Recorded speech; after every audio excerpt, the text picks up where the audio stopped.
Content warning.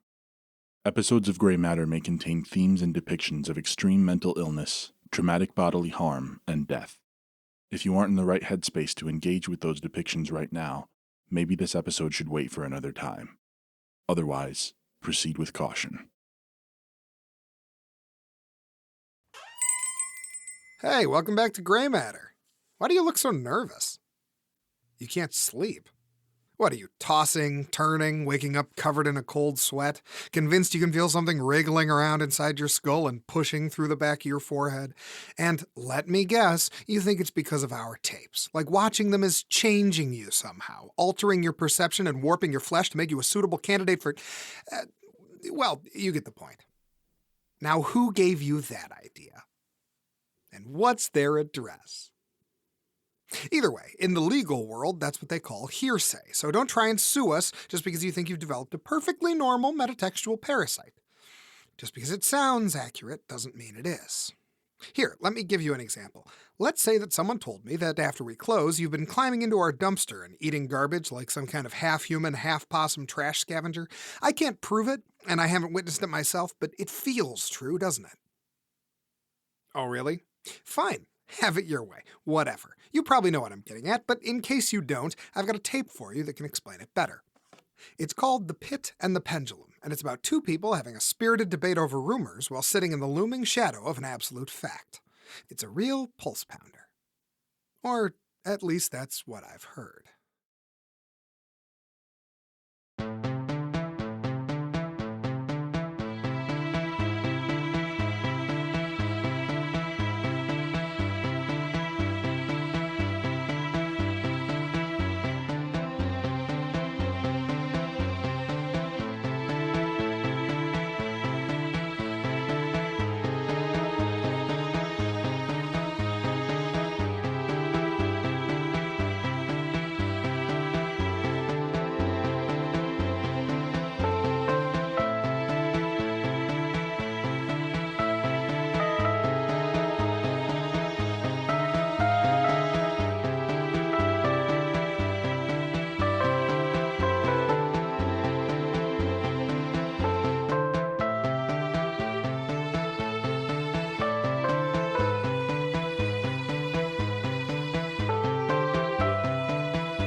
The Pit and the Pendulum, written and directed by Jonathan Inbody and adapted from the short story of the same name by Edgar Allan Poe.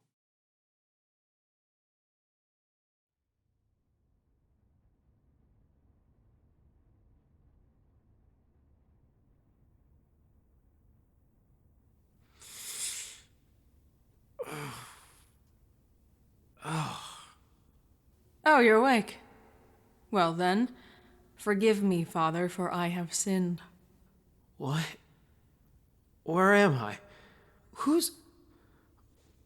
Why can't I move? That'd be the straps, Father Caffrey. You tied me down? Yes, I did. Where are we? Look around. I squinted in the dark. The room was large, almost cavernous, with a high ceiling that sloped to a point above a few curved wooden cross beams.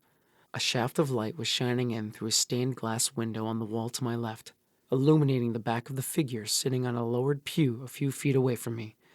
And as I turned my head to look down, I realized I was bound to a raised wooden altar.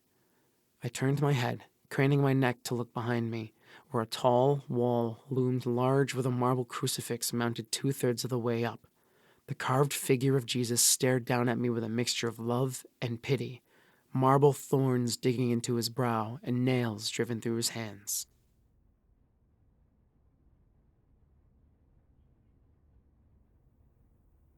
We're in a church. Uh-huh. Do you know which one? No. Take a guess. St. Anthony's. Hey, first guess. Listen, I don't know who you are or what you think you're going to get out of this, but... You know who I am. I'll give you a hint. My name's Kate. My brother was Thomas? Kate Manners? First guess again. You've got some luck today. Kate, it was terrible what happened to your brother. But, What happened to my brother? he killed himself. Really? Why'd he do that? I'm sure I don't know. That's where you're wrong, Father. You know, St. Anthony was the patron saint of lost souls? That's not all, of course. He was also the saint of lost items, horses, amputees. In fact, I'm beginning to think that any saint can be said to be saint of anything, since they collect patronages like a kid in the 90s collected Pokemon.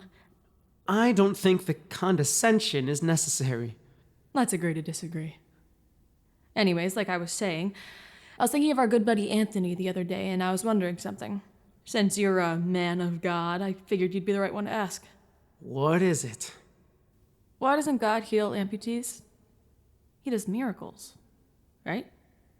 Just because God answers prayers doesn't mean he always does what we want him to. Well, why not? Because God is not a genie. No, I don't think that's it. I think it's because an amputee growing an arm back would prove unequivocally that God exists. And he doesn't. Or at least that's what I thought until he talked to me. God did. Uh-huh. What did he say? We'll get to that. So anyway, we were talking about amputees. You were. I'm just curious, you know? Jesus healed that guy whose legs didn't work, so why can't any of the saints help someone grow a leg back? It'd be one for the record books, right? If there's a point to all this, I'm not sure I'm understanding it. Okay, here's my point. Do you think God could heal someone that got cut in half? I mean, magicians seem to do it all the time. I suppose he could. Good to know. She got up from the pew where she was sitting and walked over to the wall, where a crude metal button was mounted just below a silver candle holder. She pressed it, and I listened as a series of metallic clicks and thunks moved up the wall in rhythm towards the ceiling, where I noticed a large, dark shape for the first time. The shape shifted, thunking into place, and a large piece of curved, crescent-shaped metal at its bottom began to slowly swing, slicing through the air in a weighted rhythm as it gradually lowered at the apex of each swoop. It was a huge, razor-sharp blade, and it was swinging back and forth like the pendulum of a grandfather clock directly above me.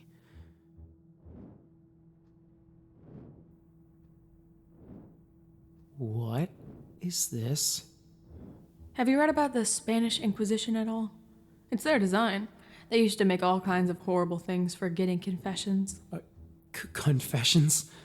It's kind of fascinating, actually. Some of their engineering was really ahead of its time, and believe it or not, relatively cheap to recreate. Getting the math right was the hardest part. Kate, this isn't funny. Untie me, now! Let me get up! Sorry, Father. Like Pharaoh, God has hardened my heart. You could try to convince me, though.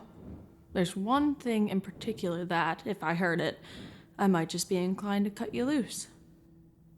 I didn't do anything to your brother. Oh, I know. But you know who did. And you always knew. And you protected him, didn't you? All I've ever done was what was best for the parish. For the offering, you mean? Lord knows the Catholic Church never let a few bodies stop them from filling their pockets. Either way, you certainly didn't do what was best for Thomas. If you had, maybe I wouldn't have found him hanging from the banister with a rope around his neck. Once I got him down, called the ambulance, they managed to get a heartbeat back for, about 16 minutes.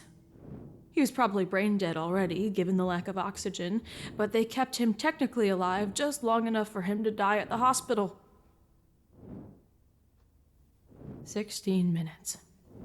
That's what he had, and that's what you have. Or had, when I started the timer. 16. Until? Until you're discounted at half off. I'm not the one you want. I never made any decisions without consulting the bishop. The just following orders defense? Really? How'd that work out for those guys at Nuremberg? Or aren't you allowed to have an opinion on Nazis, since God and the Pope both played it coy during the Holocaust? I'm serious. Cut me loose now, or I'm calling the police. Help yourself.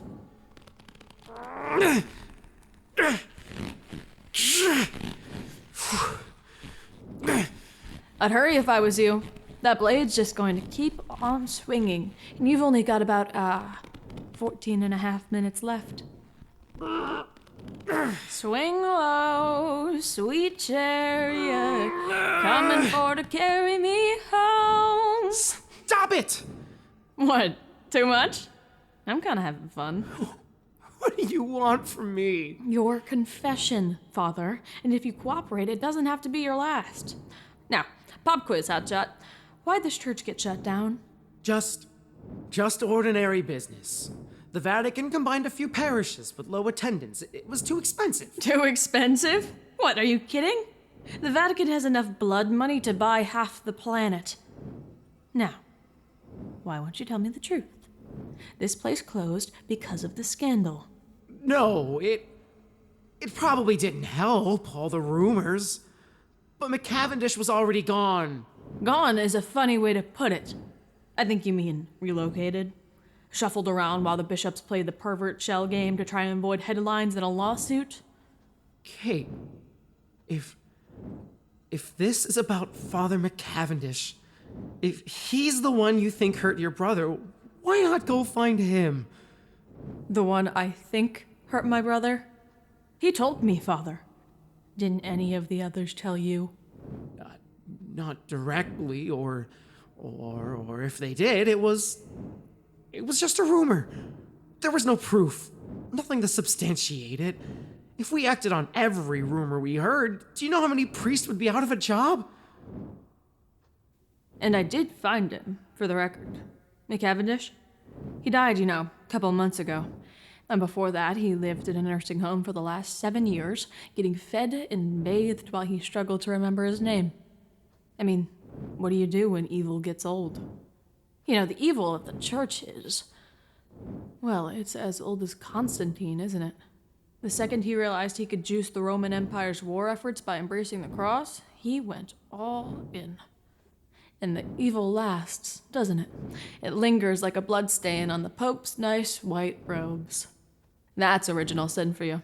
That first bite of the apple, and the church has been biting it ever since. From Constantine to the Crusades to the Spanish Inquisition, and all the way to Father McCavendish. And who knows how many just like him. After everything, all of the accusers coming forward, this place getting closed down, he probably died without even an inkling of all the sins he committed. Dementia's a bitch, huh? You think he got those memories back when he went to heaven? Kate, if the rumors were true, if he's done the things you think he's done, why would he go to heaven? Because if you pieces of ordained shit have the keys to the pearly gates, you'd let him right in. But don't worry, I've got it on good authority that there's not even a heaven at all. Who told you that? God did. He came to me one day when I was visiting my brother's grave, told me what I needed to do. He said you've been misrepresenting him, Father, and that the only thing you got right is that he is one vengeful son of a bitch. If God wants to punish me, he can do it himself. Not according to him. He told me that there's no heaven, no hell, not even a waiting room like purgatory. He said that this is all there is. No final judgment, no meek inheriting the earth, only the justice we take for ourselves. McCavendish got to grow old and die happy because of what you did, safely delivered into the grave and out of my hands. But you're still here, aren't you? At least for a few more minutes. Do you really believe that? That God spoke to you? That's what he said? Hell of a question, Father. Do you really believe in miracles? Gotta have two to make someone a saint, right? Do you really think the impossible happened twice for every single saint in the canon? I do. But aren't those just rumors? You believe in God, but you don't believe in miracles. I heard God. I don't believe you. Why not? I'm giving you a first-hand account. I'm as reliable as the Gospels. You're lying to justify yourself, Go on. You're lying so that you don't have to feel guilty. Can't shit a bullshitter, can you? Well, sorry to tell you this, Father, but I am telling the truth. Feel free to prove me wrong, though, while you've got the time. How? If God's on your side and not on mine, and if he's in the miracle business, prove it. He can save you from the blade the same way he saved Shadrach, Meshach, and Abednego from the fire of Nebuchadnezzar. Or is God out of the miracle business all of a sudden? Thou shalt not tempt the Lord your God. That's very convenient.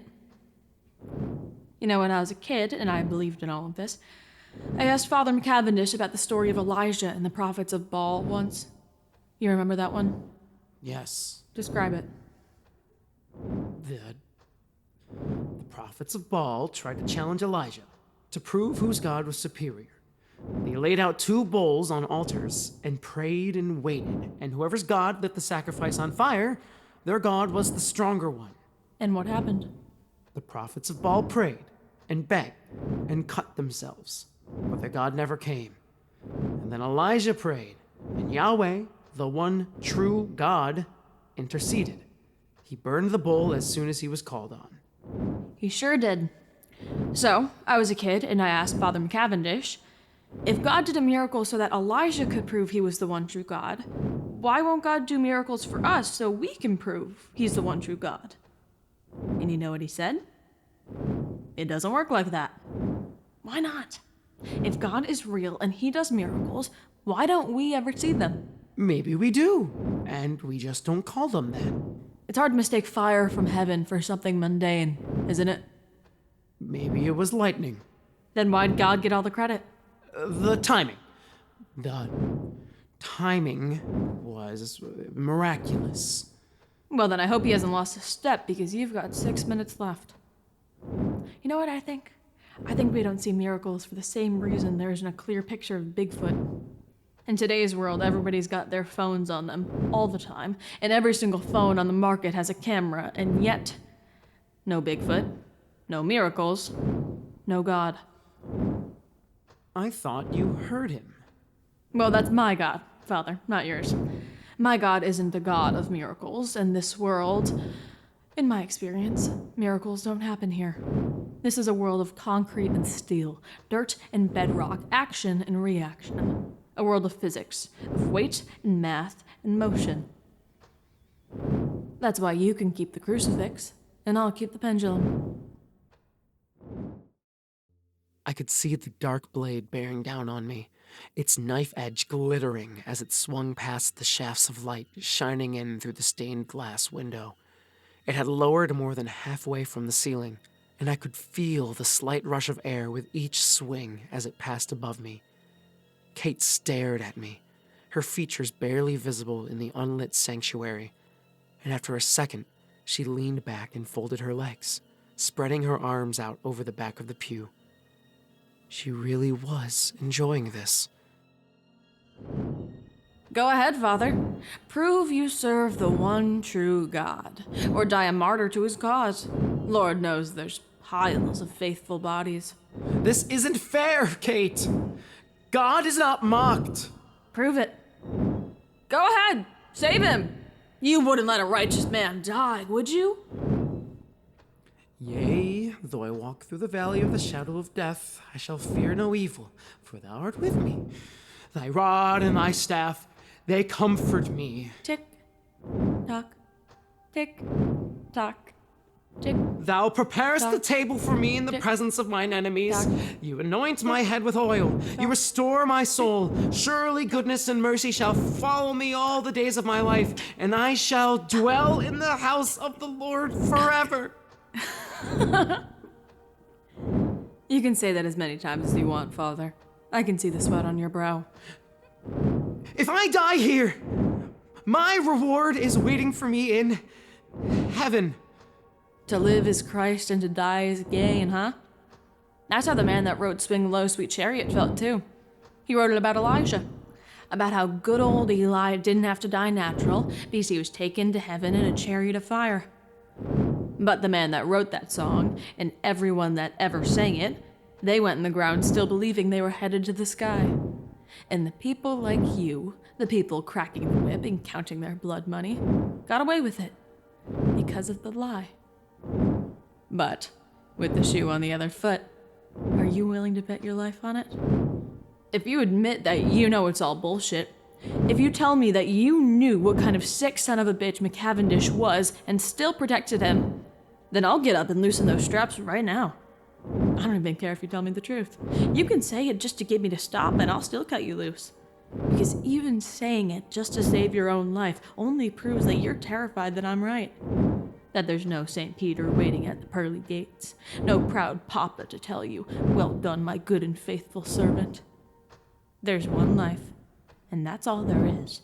And you traded Thomas's away so that some demented old freak could die happy. What was I supposed to do? Better, Father. You were supposed to do better. You were supposed to prioritize children's lives over bad press. But it's too late now, isn't it? My God doesn't forgive, and he certainly doesn't forget, but he rewards honesty. Time's running out, Father. Will you accept my God into your heart?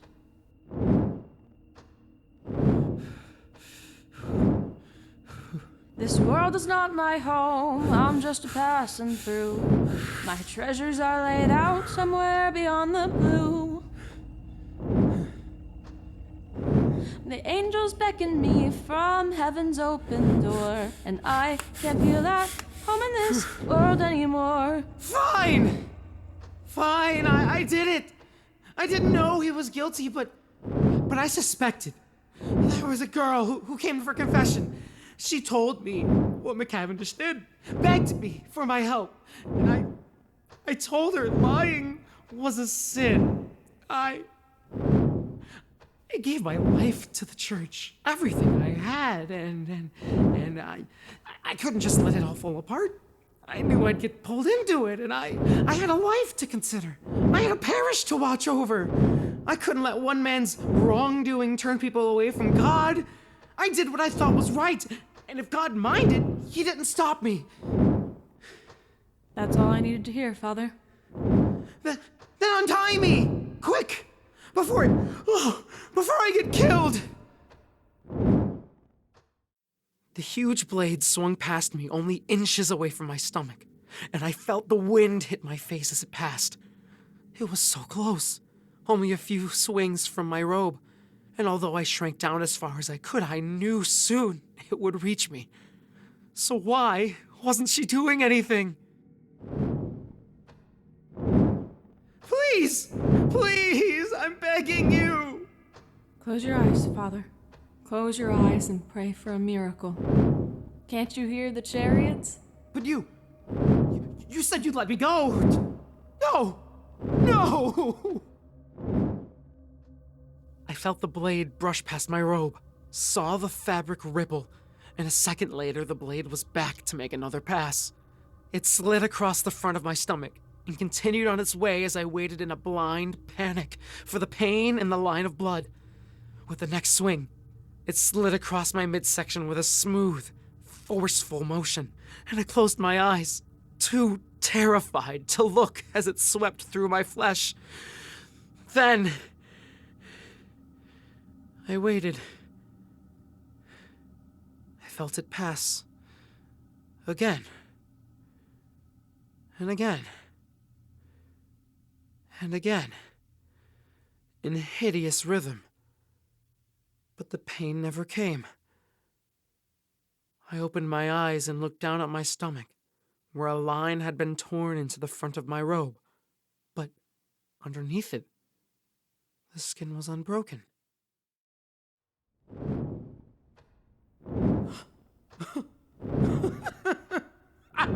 Oh, God, thank you. Oh, God, thank you for delivering me. Thank you. You protected me. You saved me. You rescued me from the lion's den. You held me safe in the fire.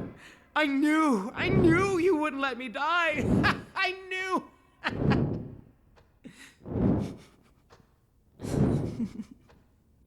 All right, Father, calm down. It's just polyurethane foam and metallic paint. What? It's couch stuffing. I carved it to look like a blade, painted it chrome so it shined in the light. It wasn't real? Of course not. What do you think I am, some kind of psychopath? Like I really want to sit here and watch you get cut in half? That'd be disgusting. I should probably stop it, though. If it goes another minute or two, it could give you a pretty nasty carpet burn.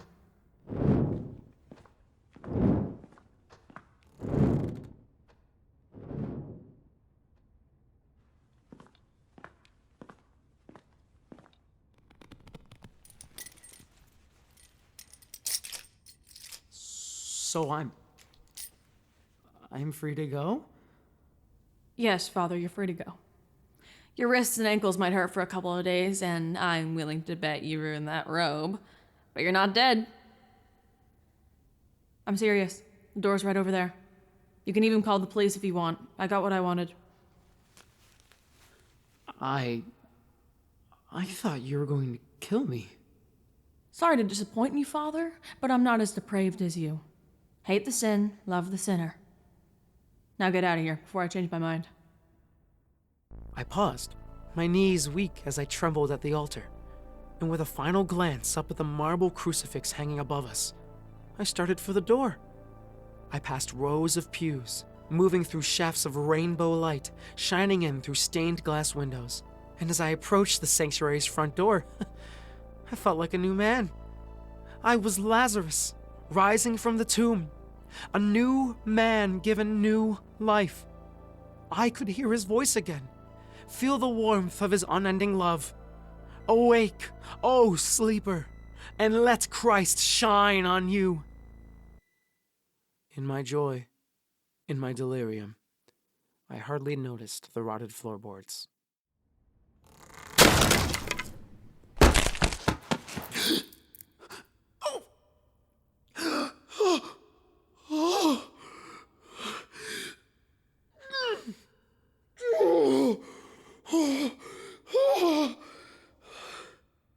Forgive me, Father, for I have sinned. I told a lie. Kate!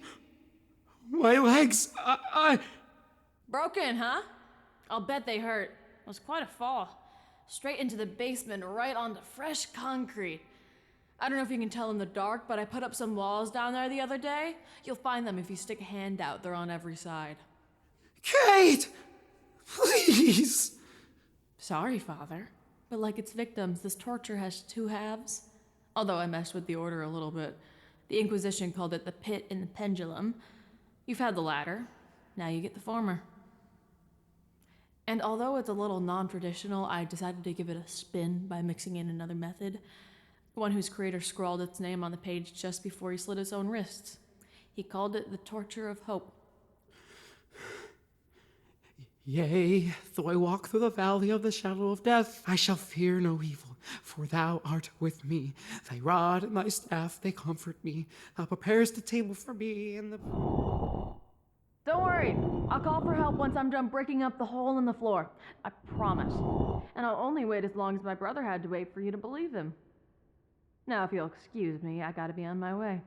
I found some old bottles of sherry down there when I was putting those walls up, and I'm eager to give them a try. It might not be communion wine, but it's a damn fine Amontillado. And I'll bet it tastes sweet. Wait! Wait, no! Wait!